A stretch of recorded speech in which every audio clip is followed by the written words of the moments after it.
Good day, historians. Today we are all going back to the end of the First World War and talk about two specific things: the setbacks of the international treaties that ended the war, and the causes and effects of nationalism in the 20th century.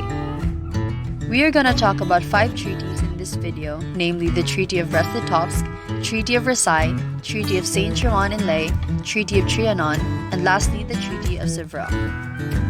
The Treaty of Brest-Litovsk was signed on March 3, 1918 at the German-occupied city of Brest-Litovsk. It was agreed between Russia and Germany and other members of its Central Powers coalition. Russia lost to Germany large parts of its western territory and more than 30% of its population. Next, we have the Treaty of Versailles. Signed on June 28, 1919 at the Hall of Mirrors at the Palace of Versailles outside Paris, it was agreed between the Allies and the Central Powers.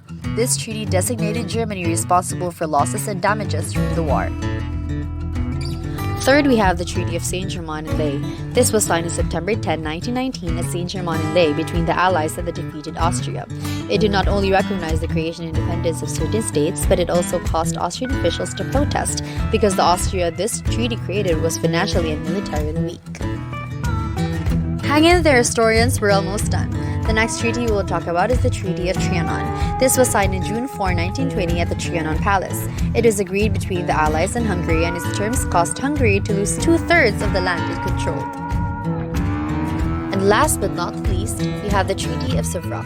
This treaty was signed on August 10, 1920 at Sèvres, France. It was agreed between the Allies and the representatives of the government of Ottoman Empire. It abolished the said empire and obliged Turkey to renounce all rights over Arab Asia and North Africa. All the treaties that was just introduced had its setbacks.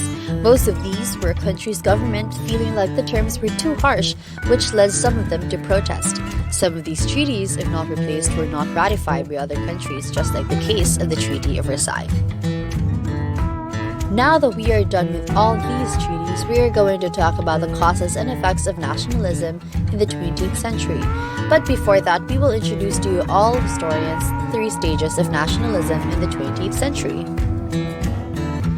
First, we have the disruptive nationalism. This form of nationalism is the belief that a nation will thrive from acting independently.